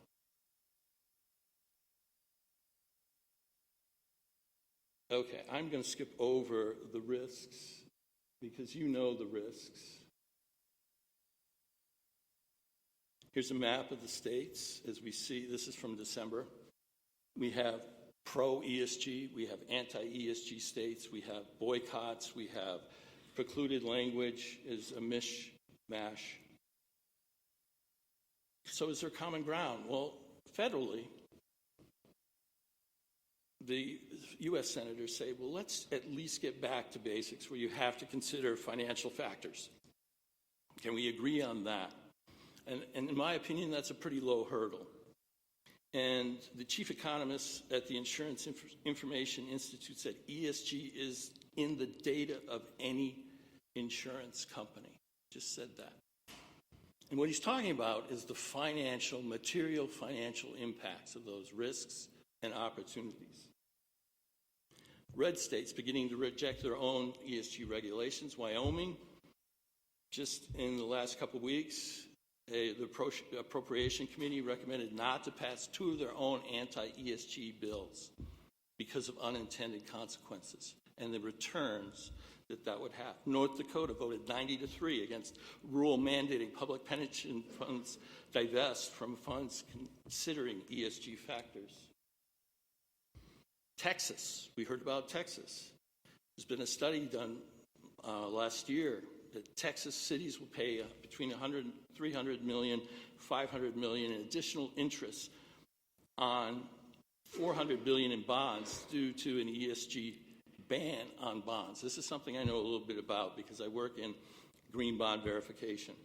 The demand for green bonds just far outstrips the supply. Thank you, Philip. I hate to cut you off. I'm sorry. We have like 4 more people. We have a comprehensive slide deck that you have included in your packets. We want to make sure you all get the benefit of looking at all of his slides, even though we had to go through them more quickly. We're going to move on to Todd. If you have questions for this group, if you could raise your hands, and we're going to have Todd Kaminsky for 10 minutes, please. Thank you, Assembly Member. Everybody awake? Feeling good? All right. I had a whole presentation that after hearing the craziness today, I have now decided to jettison to talk to you directly about why ESG is such like a controversial thing is kind of mind-boggling to me. So I'd like to talk about that. My name's Todd Kaminsky. I'm a former state senator from the state of New York. I was the chair of the Environmental Conservation Committee, so I worked on climate change legislation. My political background is I consider myself a moderate Democrat. There was a Republican in my Senate seat before me and one after me. So by definition and the laws of Darwinian survival, I had to be pretty moderate. And I was a federal prosecutor at the U.S. Attorney's Office in New York City before that. So if you asked me when I was getting dressed this morning on my way to the NCOIL conference whether Hitler would be raised, I would have definitely not had that in my bingo card. And the idea that the oil people of Texas have been just dying to help the Malawian and the Somalian East African women, but now can't, is very funny. But with all due, and they can still right now. There's plenty of opportunities to help the East African women. If anyone wants to take advantage of that, we could talk after. But I just want to say a few quick things. ESG to me is not, and there's a lot of things that I think have gone out of bounds and are giving ESG a black eye and may not make sense. And we could talk, and I'm sure there's a lot of common ground to be found. But the idea that ESG is a top-down form of repression just doesn't jive with what I see out there. I see ESG as coming from the bottom up in so many ways. You just heard that the demand for green bonds is more than the ability to supply that. I have the data here that says last year there was 1,226 investor activist campaigns, which is now the highest yearly total on record, with 81% of them accounting for ESG-related campaigns, the highest figure in 5 years. Companies know what their customers are looking for. They're trying to respond to what their shareholders want to do, and they're trying to react. And is it so crazy to think that because the world is warming that doesn't pose a danger that they should respond to? Like, what is the problem with that? So if you're a company that has decided that you don't want to live in the world where you can't have a first floor anymore because you're near the water and it's going to flood, or that you're not going to be able to make your products the same way, or there's going to be a whole client base, let's say the country of Pakistan, that's going to get displaced because of flooding that's going to disrupt your market, you want to care about that, or at least consider it in your risks. And that's where I think a lot of this is coming from. And what is my main point? You can't stop it if you wanted to. You can pass all the laws you want saying don't say ESG around me, or don't bring that here, or don't put this in place. But you can't stop the ability of technology to change. And there's a societal shift going on right now. You know, in New York, companies from all over the world are dying to put offshore wind and are dying to put new storage systems in or invest in alternative fuels. And all these same companies, by the way, that are funding probably some of these initiatives also have a renewable energy division, many of them, that are dying to get the Inflation Reduction Act passed so they can get all the tax credits to build what they see as likely the next the wave of the future. So this isn't about, do you want to live in the darkness and go back to the 19th century, or do you want to have energy? Of course you want to have energy. But the question is, do you want to have cleaner energy so that, we don't have a climate catastrophe? That is, so there is a couple truths out there. The earth is getting warmer. Climate change is real. We have to do something about it or it will be very bad. Nothing that I just said is controversial. Now, how do we want someone to react whose job it is to manage lots of money? I think it's fair to say we want them to manage it so that the world getting warmer doesn't hurt their ability to protect that money and grow that money. That's it. I mean, that's what it's supposed to be about. Maybe it shouldn't be more than that. And maybe we could find examples of crazy wokeness gone awry or whatever. But the bottom line of what ESG regulation is supposed to be is about that. And in New York State, now as a private attorney, I advise insurance companies on how to deal with the regulations surrounding that. New York State requires you to consider that risk if you are an insurer.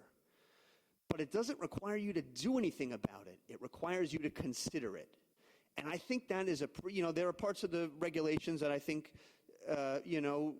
could make more sense, and not every insurer is the same, and it's a little bit too one-size-fits-all, but that's neither here nor there. My point is, I see nothing wrong with telling an insurer, we'd like you to consider the fact that there may be scenarios over the next 30 years that may impact your investments, or impact your pricing, or impact your ability to deliver what you've told your customers and your policyholders you can deliver. Show us how you're considering that. Does your board ask about climate change? Who's in charge in your management of overseeing how this happens? If you told me that a company was ignoring climate change, that would be very problematic, right? I insure lots of property near the coast, but it's never occurred to me that climate change will matter to my business plan. That seems pretty dumb, okay? Or I have a large amount of money I've invested. It is all in coal. What do you think, right? That's a very bad idea, and requiring people to think about it and consider that risk and show they're demonstrating that, to me, is pretty reasonable. That's what I think. That, to me, is the future of what insurers need to be figuring out with respect to ESG. There are other things, too. I mean, there is no regulation about this, but I don't think it's the craziest thing to ask a board how diverse it is. I'm not saying they should mandate a quota, but if you're asking them to have you consider this, I don't think that's crazy, but I'm only advising on climate. That's what I know. That's where the regulation is, and I think it's important that insurers consider that. Now, if insurers say we've considered it and it doesn't matter, I think that's fine. And if insurers say we've looked at our investments, we hear what you're saying, we think we're fine. We've consulted with professionals. If the sea levels rise by this amount in 30 years, our money's still great. And you know what? If energy transitions over faster than we thought, and I still have got a lot of money invested in this LNG producer, we're going to be fine. I'm not going to second guess that. But asking them to manage that risk, that seems pretty reasonable to me. And I'm hoping that there's broad agreement about that.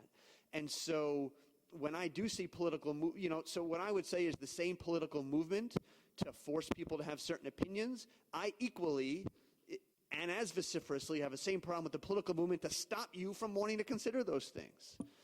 And so when governments are banning companies from taking actions that they think are prudent for their own good because they're called woke, that to me is not democratic, right? If a company is looking at what's happening and saying this is what we need to do, hey, we see this thing called the combustion engine. We see these things called paved roads, and we think the future is not with the horse and buggy.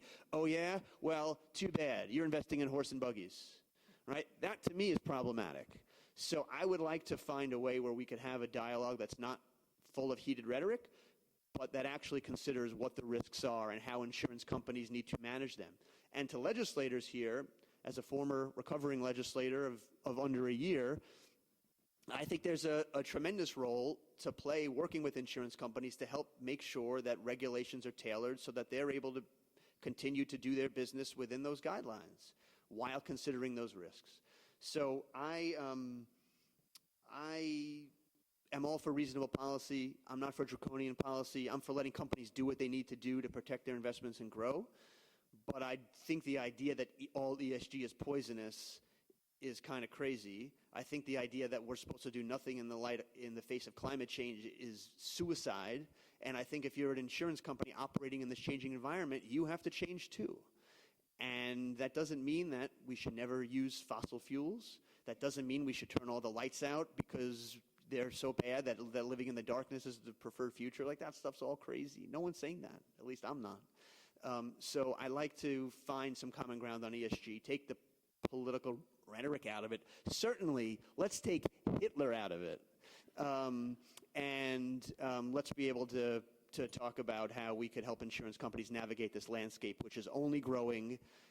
I guarantee you at this time next year, we're going to see more regulation, more NAIC surveys that have to be handed in, et cetera. Well, why don't we focus on how to react to them, how to deal with them, how to make them more reasonable instead of trying to shove this thing, into the closet or under the rug where it's not going to go. Too many people want us to deal with this, and that's not going to go away. Okay, we have a few questions. In this order, Representative Ferguson, Representative Bennett, Representative Lehman, and because we started this session a few minutes late, we are going to run right up to the Life Committee meeting at 5 o'clock because we want to make sure that we get our last two people opportunity to speak. So, Representative Ferguson. Thank you, Madam Chair. I know I'm going to butcher your name, but I have a question for Dr. Ludvigsen. Did I say that right, Philip?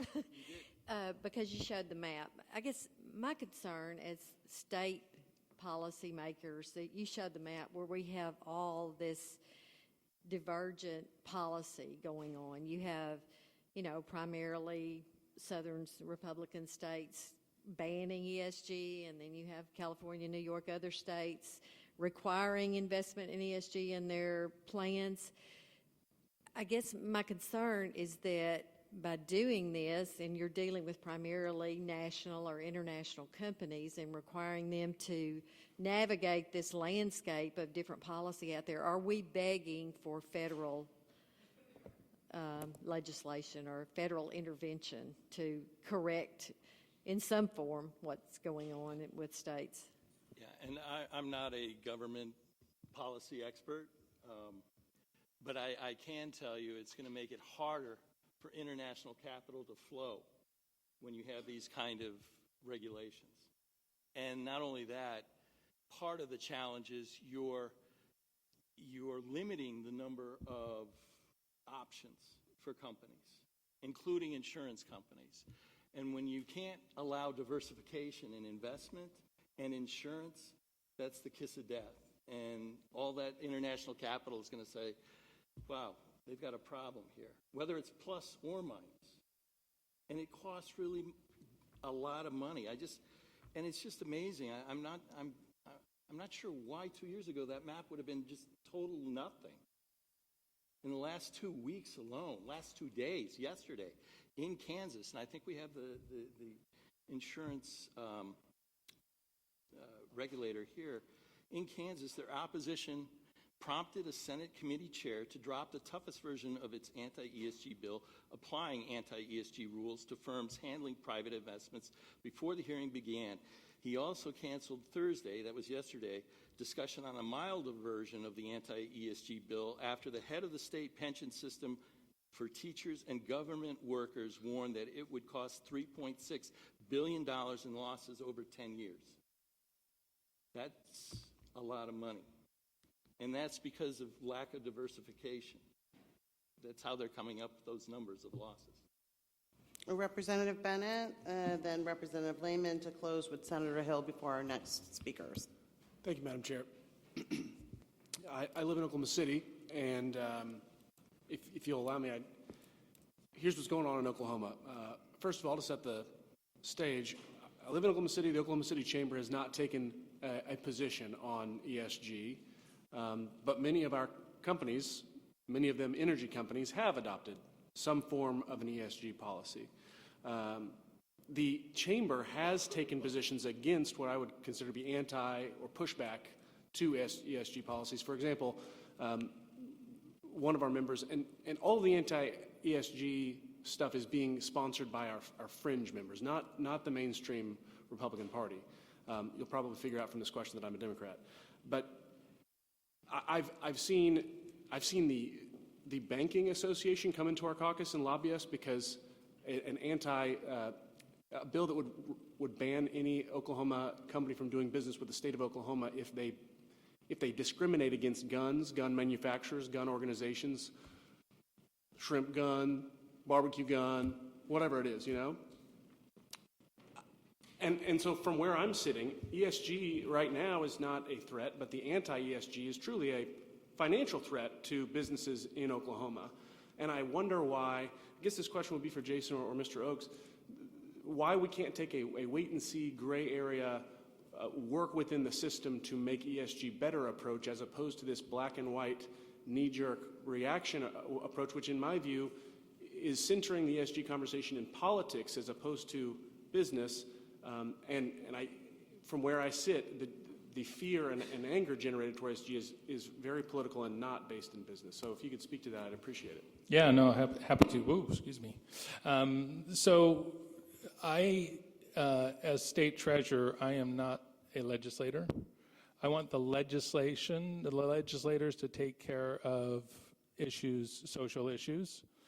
When we push political issues through the capital markets, like ESG as a system does, that's the problem I have. It's trying to keep the legislative bodies, the political bodies, let them address issues like ESG, meaning environmental, not have the banks push policy, right?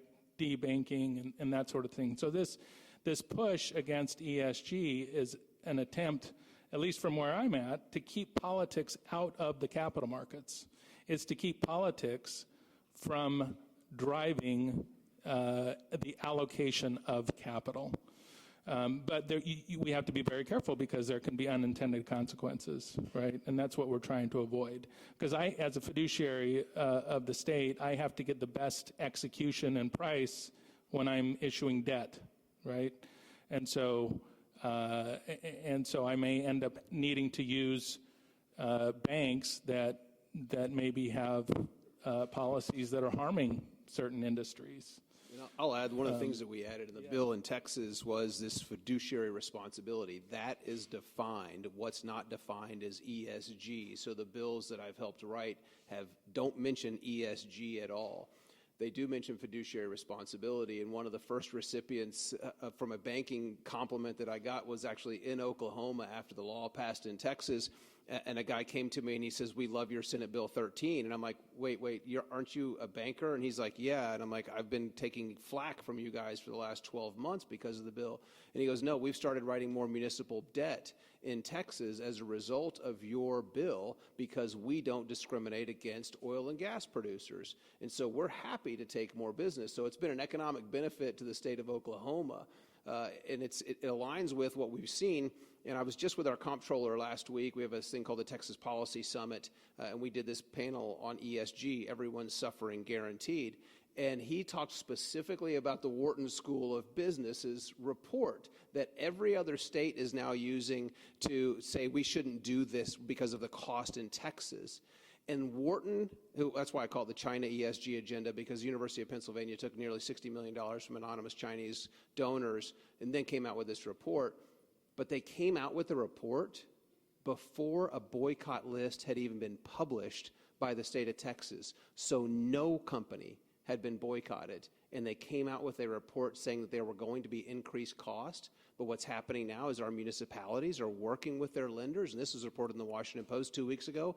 Costs are decreasing because they're working on their relationships. At the time the bill passed, there were 62 financial institutions that wrote municipal bonds. Today, it's 58 in the state of Texas. So we saw a couple of companies, few companies leave the market because they do actively discriminate against hydrocarbons or guns, as it were, in the state of Texas. But for our comptroller, if there's an increase in cost, and this is the way every model bill is written that's getting introduced in other states, if there's a increase in cost, they can go with the ESG fund. If there's a threat for a loss of returns, they can go with the ESG fund, because that should be number one. The fiduciary responsibility should be number one first and foremost, and that's why we've written the models the way that we've written them. Thank you. Thank you. Representative Lehman and then Senator Hill. All right, thank you very much, and I appreciate all the discussion. It has been very helpful. I guess I want to kind of bring this down, if I could, to an assurance level. I've heard a lot about investment and pensions and things like that. And Ms. Ludwigson, you had in one of your slides, you talked about the carriers, and they talked about why they want to participate in this. And what I found unique is it said 26% due to climate change, 11% due to reputational risk, and 11% for minimalizing risk. Their whole model is minimalizing risk. Why is that not a priority over climate change and reputational risk? That brings then in the issue of, if it's reputational risk, now we go to the consider it but don't have to use it. If I'm considering it not using it, is it going to harm my reputational risk? And so I think then I look at insurance, and I think the comment was made banning from going woke. You can't do this, you can't do this, you can't do this. And yet, I have in front of me here this bill in Connecticut that says we're going to establish a risk that says we're going to surcharge if you underwrite fossil fuel. Is that not putting your thumb on the scale the opposite direction?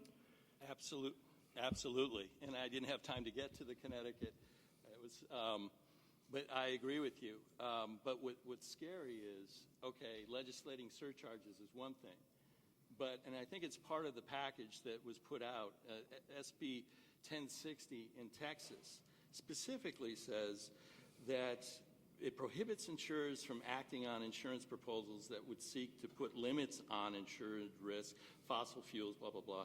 And it prohibits insuring any entity involved in otherwise legal activity for the purpose of achieving environmental, social, and political goals. So if you have an oil company or a coal company that has environmental, social, or governance goals, you cannot insure them according to this proposed legislation. So I agree with you. The surcharges are not good. That's tipping it on one side. But prohibiting insurance companies, private entities, not to insure, that's a whole different level. I think we're touching on the proverbial tip of the melting iceberg in this issue. So we're going to be talking about this for a long time. Yes, Senator Hill, and then we're going to go directly to Dave Snyder and Sam Gutterman. Thank you, Madam Chair. I'm probably one of the few legislators in here that has run 2 ESG bills, so I will be glad to discuss those with any of y'all. The issue that I've seen, that the false narrative that came back about the retirement funds losing so much money when they're all coming forward saying the sky is falling, the sky is falling. By God, the sky didn't fall, and it's not going to. Because what they were not adding back in, they tell you, we're going to lose $20 billion here. Well, guess what? They didn't tell you what they'd have made if they'd had the other investment here, because they haven't lost a dime yet. But if you don't add the other side back in, you don't give a true picture. So you've got to do it both ways when you want to get a true picture of where you're at, or say possibility of a $20 billion loss or a $7 billion loss. And even our teacher retirement fund came to the end of the table the other day during our committee meeting and admitted, after putting a statement that he'd have a $7 billion loss, and this is on video, people can go back and look at it, that it would end up having no effect. Now, we did put in our legislation fiduciary responsibility. We did put into our legislation that if you have a long-term bond or an annuity and it's going to be detrimental to the state, you stay in it until that matures. So we've got some layered protection there. And hopefully, as my daughter says, who's 23, that this will go away one day. A little different than what the gentleman from New York was saying a while ago. That's a fad, and hopefully it'll become a part of life, because it takes everything to go around. Solar is good. Solar is great. It takes fossil fuels to go around, too. Because I don't want to have blackouts in Arkansas like we do in California. Thank you. Okay, we're going to go to Mr. Snyder and Gutterman, please. Thank you very much. So we're here in the gas lamp district of San Diego that's had some very interesting characters that have lived here in the past, one of them being Wyatt Earp. Now, Wyatt Earp participated in the famous shootout at the OK Corral, but something that history has been less clear about, he actually survived that unhurt. So there's one objective for us today. It's to survive the shootout at the OK Corral unhurt. Now, more specifically, let's start and end with consumers. In our view, consumers are best served when the insurance market is competitive and innovative, when it helps society identify, manage, and reduce risk, and when, as we learned from the financial crisis, there is a wide variety of business models in the insurance market, so every company is not doing everything in exactly the same way. Accordingly, insurers have worked to research and support risk mitigation, and at the same time help assure insurance for the current and future energy production and needs of America. Now, the APCIA board outlined some basic principles in December of 2020, and we would urge consideration for those principles because I think they're as valid today as they were then. Here are the principles. Risk mitigation must continue to be a shared priority. And I want to focus, whatever else we talk about today, there's one area where we ought to be able to cooperate and focus on, and that's mitigating the risk that consumers and our public is subject to. Second principle, insurers do have a unique role in facilitating a more environmentally resilient economy by making capital and protection available to industries as they transition to a lower carbon future, and that includes energy industries. Insurers should be proactively engaged in efforts to address long-term weather-related losses.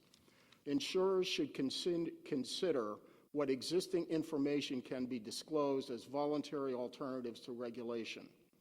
Environmental policies and actions should be science-based, provide benefits that outweigh costs, and contribute to job creation and economic growth. Next, while voluntary actions are preferred, any regulation with regard to environmental issues should be proportional and flexible, not one size fits all, be based on materiality and respect confidentiality. Next, environmental risk-based pricing should be protected. And finally, regulators should fully support environmental innovation and modeling for insurance. So those are some basic principles, and I think they could be a starting point for where we can come together to preserve our energy security, preserve America's energy leadership in the world, and at the same time reduce the risk that public that we all serve is subject to. The weather and NatCat-related risk for insurance is the result of climate volatility, but it is also the result of development patterns, building codes, and other inflationary cost pressures from litigation and the cost of providing insured goods and services. Recent legislative and regulatory developments and shareholder proposals have further complicated an already complicated situation for insurers, adding political risk and reputational risk to the direct risk from weather-related events and natural catastrophes. And those include new disclosures and new additional developments. We've calculated that there are 30 states within the past few months that are looking at more than 100 bills on various sides of the ESG issues. And so our board has provided some additional guidance, which again I would urge you to consider as a way to achieve the objectives that are in the best interest of all consumers. APCIA supports the ability of its members to underwrite and invest consistent with sound actuarial methods and time-tested business practices. APCIA believes that legislation and regulations should seek to maximize underwriting and investing by insurers and reinsurers to provide the greatest coverage that is feasible, thereby best providing for the availability and affordability of insurance coverage for our consumers. APCIA opposes legislation and regulation that seek to pursue non-financial policies through blanket prohibitions or mandates on underwriting and investment decisions. APCIA opposes the misuse of the shareholder proposal process to pursue individual interests in social, political, and other non-financial issues unless there is a demonstrably, readily observable economic impact on the business enterprise and on its shareholders. So let me conclude by saying that I am absolutely convinced that we in America have the capability of dealing with this issue. The air quality in virtually every city in America is as good as it's ever been and far exceeds the air quality in many of the capitals of the countries that are fond most about talking about climate change. We solve that collectively and cooperatively through the cooperation and work of the federal government, the states, the localities, and the private sector. And we're convinced we can deal with this risk as well.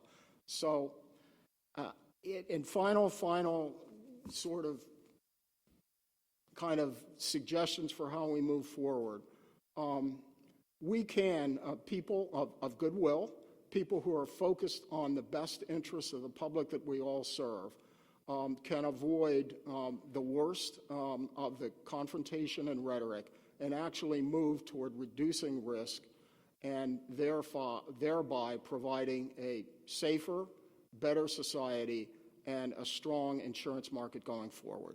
Thank you. Thank you, sir. Mr. Gutterman, if we could, I don't want to have you go too quickly because I want to respect that you have waited and saved the best for last, I'm sure. We want to just make sure that we have enough time for people to ask questions, please. Thank you. Thank you. And I'm glad that you've left the actuary for last year. I'm going to take a little different perspective, but I have to say that I am a member of the American Academy of Actuaries, but my views that I've expressed are my own and not official opinions of the Academy. I'm going to be taking a risk management perspective, which actuaries typically take in this and related areas. I'm not going to go through this list of global macro issues, but only to say that the green items are related to environment and climate. And you'll notice that looking at on this survey, the 2-year perspective, that amongst the top global risks, they're mixed. They're not the top, but for the risk management environment in 10 years, they are at the top. So therefore, we're not dealing with, or we are dealing with a current issue, but we are definitely dealing with a future issue. So therefore, I think that we need to continue to address and think about the future, our own future, future of sustainability of our insurance companies, as well as society and future generations. I'm going to focus, as suggested, on the E part of ESG, and I can't even read what I put up here. But the risk management is part of, well, let me quote from a speech made on Tuesday by Janet Yellen, and I don't think this is a political speech, but the speech said, taking climate change into account is prudent risk management. And I'll focus in on those last 3 words, prudent, and prudent in the sense of individuals, institutions, and society, as well as businesses.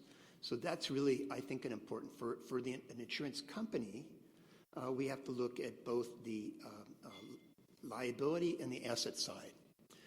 We have to look at risks that the insurance company takes on in terms of the liability, whether it be property casualty, whether it be life and health, and whether or not it's perspective, risk management perspective for their assets and investments. I'm very much more concerned about, in this perspective, regarding the insurance risks. But I also think that it's got to be very related to the ORSA, or the own risk and assessment of an insurance company. That's an internal report and a report that's given to the insurance regulators. That the key thing in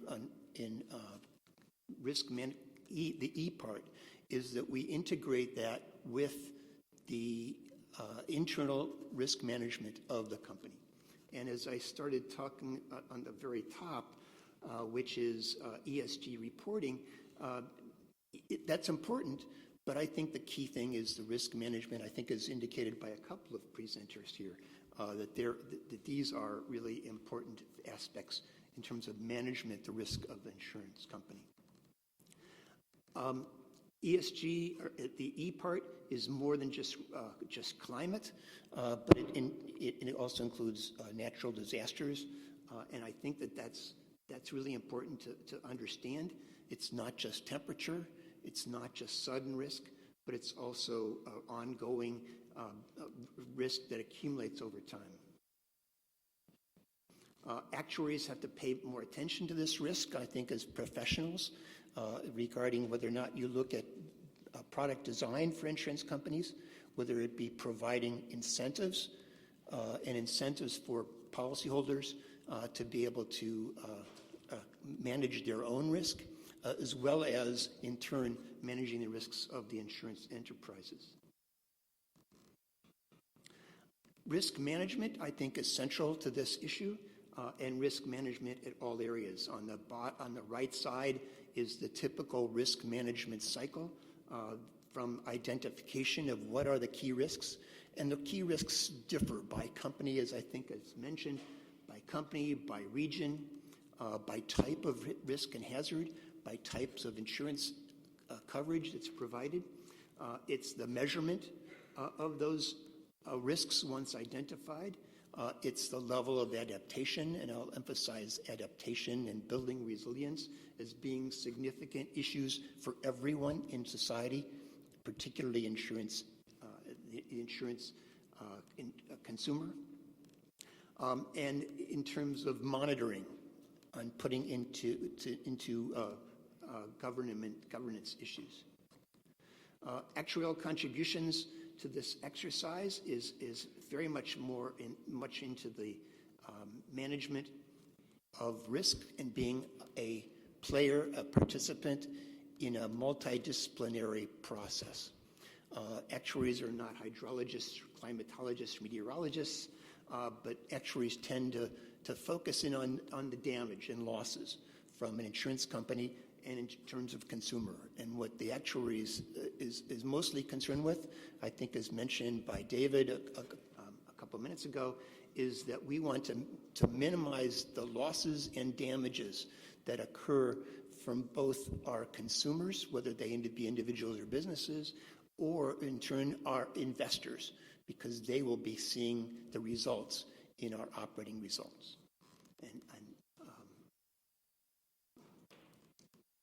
I should mention that new databases are becoming available just in the last couple of years. You can see what they are. Some of what they are. We're going to be increasingly obtaining better information that we can utilize in our pricing, in our product design, and in communication with our consumers. If we could just get to Yes. just a few minutes more, please. Yes. Thank you. Actuarial skill set is, I think, growing. We are now offering educational material, research projects in the actuarial areas, organizations. One thing I should mention is that a key element of any analysis is uncertainty, and building in an analysis of the uncertain future. The future is always difficult to predict, as Yogi Berra once said, but it's particularly difficult here. And I think we need to be able to analyze under alternative scenarios what things are possible and manage accordingly, because we want to be able to ensure stability, solvency, and sustainability for all those participants. I won't get into this one. As an actuary, maybe the most controversial quantitative area is the discount rate, which is not something that's often brought up in these discussions, but you will see that there's almost a red and blue discount rate. I prefer a lower discount rate than market, and we don't have time to get into that, so we won't. But I think in terms of the effects of future laws and regulations, I think some of the key issues are we want to work toward consistency of reporting. I think that will evolve over time, but I think that we need to take every steps to do so. We need to focus both on the mitigation of these risks and adaptation toward these risks because the costs are building up. We've got to be concerned with the costs. I think everyone has talked about the costs. We want to be able to weigh those costs amongst other priorities, and we want to be able to have this as an integral part of everyone's processes, insurance companies in particular as well as investments. We want to have as high quality of information so that people and companies and investors can make the right decisions. One of the key things in risk management is that in terms of disclosures, in terms of the TCFD, and I won't go into what that refers to, Task Force on Climate Risk, that one of the 4 major themes in those recommendations is risk management. And so therefore, I think that we need to focus and continue to focus on that in terms of actuaries and risk managers. Thank you, sir. So I want to thank every one of the legislators who stuck and stay here today. This was a feat of courage for you to sit here for 2 hours, and I appreciate all of you. For the legislators who are sitting in the back who have been here the whole time, please do not forget to use the sign-in sheet because it did not circulate back there to you. This was a very interesting and compelling conversation, whether you agree on either side. I think what we did learn here today is that it's not going anywhere, and so it's incumbent upon every one of the legislators who are sitting here today to figure out what's going on in your state, talk to some of the folks in the industry, some who are here today, some who are in your home states to try to figure out what's going on. And we're going to, continue this conversation. I appreciate everyone being respectful here today, whether you agreed with some of the comments or not. I think it's important because this is the perspectives that we see across the country on an everyday basis, and so this was reflected here today. All of the slides are included in the app on the website, so please make sure you give it your attention. I'd like to thank every of the panelists here today. I know that we had a lot to do in a short amount of time, but every one of you gave very insightful from your perspective, and I appreciate each one of you. And make sure that you, when we have this quick transition, because we're going right to life, not right to life, but we're going right to life committee, making sure that you have opportunities to speak to those folks here today. So this meeting is adjourned. Thank you.